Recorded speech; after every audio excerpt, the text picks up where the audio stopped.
righty, we're jumping into chapter 12, Interconnection, and as you can see, there's not a lot left in the book to go, so let's just go and see how this goes. Alrighty, Interconnection. Tomorrowland is my favorite part of Disneyland. Yes, I always have been a nerd. The movie was a favorite of mine too, but that's a different story. There's a great big beautiful tomorrow shining at the end of every day. Rex Allen. I can still hear that song from Disneyland's Carousel of Progress attraction in my mind. If I remember correctly, it was sponsored by General Electric. When I was young, this was one of my favorite attractions. For those too young to remember, this was a theater that had 4 stages. The stages were in the center and remained static while the audience was moved from stage to stage. On the stages, we followed a family through history, showing how life was improving with the progress of science and industry. It was quite a feat of engineering. The whole building moved the audience around. The final stage, which showed the near future, had soon become history. All the devices they predicted had come true. Rather than update the final stage, the show was canceled. The building was repurposed and transformed into America Sings, and even that fun show ran its course. Innovations was next, and that was the last time I visited. Now I believe it's Star Wars Launch Pad, whatever that is. I haven't been to Disneyland in quite a while. That's sad. Anyway, the reason I rambled down that section of memory lane is to bring up the future. Progress continues to happen, and it's more than a carousel. It's a vortex of progress. Perhaps toroid of progress is better. We have been moving forward for a long time. Living life is changing and growing in all aspects, growing into what-ifs. If you want to predict the future accurately, create it. 4 in 1. The 4 I's are instinct, intellect, intuition, and intention, or body, mind, soul, and spirit. Everything may be segregated into these groups. Instinct, body, is where the cash flow fits. It's the most visible, yet least important. Interface is a great I word. It is the interface between each of the aspects that drives the synergistic growth to the individual I am I. The past is what makes the present what it is. The future is where the present is going. You have control over both. History is done, yet it can be recreated.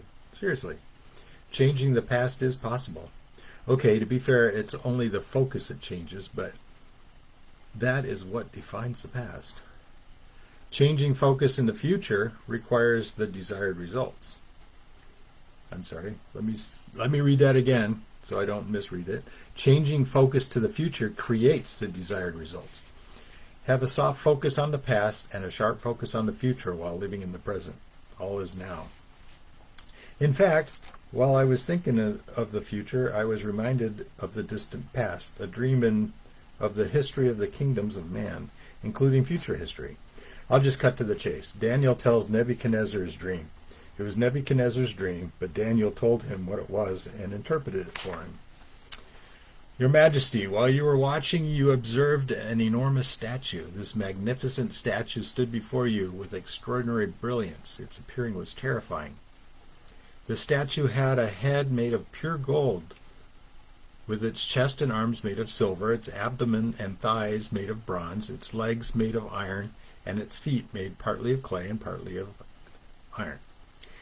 As you were watching, a rock was quarried, but not with human hands. It struck the iron and clay feet of the statue, breaking them to pieces.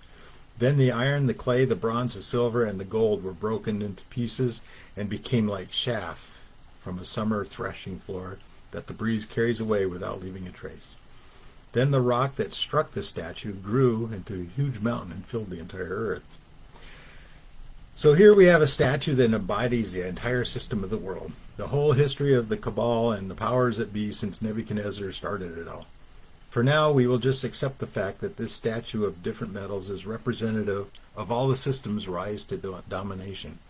There are plenty of studies that break down each section of the statue and connect it with history. We are down in the clay iron toes right now, for those who know this bit of eschatology, that last gasp of the Roman Empire. It is an interesting study, but let's skip a bit to the wrap-up where Daniel is talking about the distant future and the leaders of the end times. During the reigns of those kings, The God of heaven will set up a kingdom that will never be destroyed, nor its sovereignty left in the hands of other people. It will shatter and crush all of these kingdoms, and it will stand forever. Now, just as you saw that the stone was cut out of the mountain without human hands, and that it crushed the iron, bronze, clay, and silver and gold into pieces, so also the great God has revealed to the king what will take place after this. Your dream will come true, and its meaning will prove trustworthy. A stone not cut by human hands strikes at the base of the statue, destroying it. Then this stone grows into a mountain that covers the earth and beyond, the everlasting kingdom of God. There's a movement going on behind the scenes, a transformation of the system of the world into what it is intended to be. I suggest this movement is online and unstoppable. What the Tower of Babel attempted to accomplish will be accomplished in the Internet, intangible and cut without hands, cyberspace set up in silicon chips. Is an outside force required catalyst of the ascension, or can individual instigators catalyze and grow organically from grassroots movements? Who really built the Internet? What are you doing to move into the new kingdom? God is within. God with a big G and gods with a little g. It is curious how humans prefer to look outside of themselves looking for someone to blame. Shirking responsibility. Principalities and powers are the hierarchy we build to save us from ourselves. It is time to see the connection. We are all connected, each a worthy piece of the all. Time for introspection. Time is an illusion. That is what I thought. How is time perceived? Is what we call time simply the perceivable bit of the real dimension of time? It behooves us to take the time to find out. What really happened at the Tower of Babel? Was humankind different before Elohim confused and scattered? Did we physically change? The bicameral mind, did it pre-exist pre-Tower of Babel? The corpus callosum, or tough body of connection, bridges the gap between the brain hemispheres. Did something happen to change the structure of the brain? Did we blind our third eye by binding the gap of the mind? Instinct, intellect, intuition, and intention are the four aspects of you. Are you an equal aspect employer? It is the perception of time which It is the perception of time which makes it seem pliable. I suppose this is why the Greeks had two words for time, chronos and kairos. Kairos is the word that we in the West don't have an equivalent for. It is an interesting concept in that there are two types of time. I think chronos is linear and kairos is cyclical. Tick and tock. 2 steps forward, 1 back. Tick is chronos, tock is kairos. Music is reversible, but time is not. Turn back. Yay, ELO reference. Face the mighty waterfall. Anyway, manifest a secret. Partly because it is no longer a secret, there's a cultish feel for it. It was the name it and claim it cults back in the 70s and 80s. These are all based on tapping into the source of all things and extracting what you want. You can call the source God, Allah, the universe, Tao, or whatever. It is based on the connection we have with the source code of everything. The law of one fits right in with this phenomena. I didn't understand DC Comics Green Lantern's character at all until I became aware of manifestation and the secret. I thought it was just silly that a ring could make anything the guy wanted. It was just wishing in my mind. Then I realized the ring enhanced the latent powers of the user, like Dumbo's feather. In the beloved film by Disney, Dumbo was given a magic feather by the crows to help him believe he could fly. It was a scaffold used while building. Once the building is done, the scaffold should be removed. Inquiring, what is a scaffold we can assemble when we individuate? What are the steps for cycling through the individuation improvement? It may seem cyclical, but because of time, it is actually a vortex. Vortices are spiraling toward 0 point. In fact, an eternal toroidal machine. Tap into that power.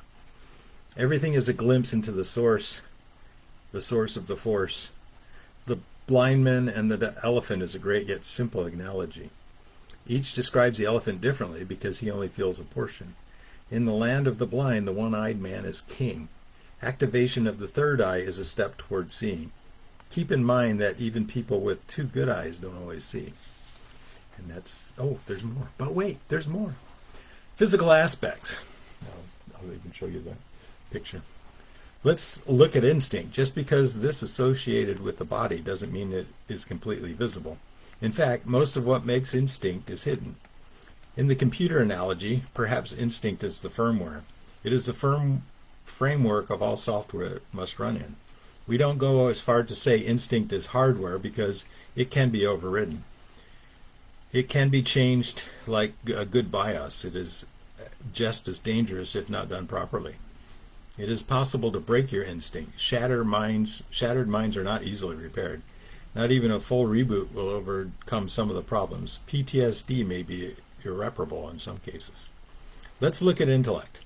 Here we associate with the mind. The brain is not the container of the mind, rather it is the interface. In fact, the whole body contains the mind, and the mind extends beyond the body. The body is more of a is more of a local internet. So much data is stored in this local internet, and more is added moment by moment. Read The Biology of Belief by Bruce Lipton. Every cell in your body is a component of this local network. We call it your internet. It is your representation in this dimension density. Firmware, software, and wetware all come together to manipulate the hardware. The hardware is your avatar on this planet.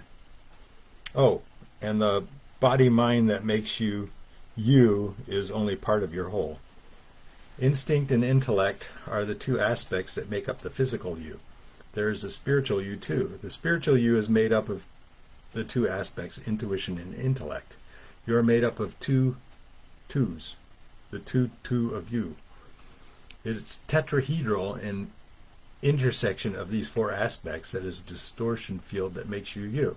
You are a distortion of the one spiritual aspect. See, anyway, there's a picture. Let's look at intuition. Here we associate with the soul, the unseen essence that is eternal and outside of the prison of time. The one is outside of time. You are a distortion of the one in time. Time is the fuel for the toroidal engine of life. Time is what makes learning possible. You are an aspect of the one's introspection, a subroutine of sorts. You are helping determine the question that results in 42. The soul of you pulling the strings on your meat puppet. The soul is you pulling on the strings of your meat puppet. Let's look at intention. Whose line is it? The intent drives the engine of life. Here is where your responsibility originates. Intention is what you have planned. What happens because your blueprint of intent. You may feel out of control because you've handed your project over to someone else, yet you are responsible for handing it over. Whatever you allow others to do with you in your life is determined by your allowance. Good or bad, the outcome is fully your responsibility. If you give control away, you lose control. And just like losing control in a car, you will face the consequences. You will feel the impact. If you are in an automobile with self-driving capabilities and it impacts something, you feel the impact. Okay, that's the end of the chapter. So, thank you. And we're close. I may read another chapter later today just to get us caught up, and I can finish up the book on Good Friday. So, have a good day. All right.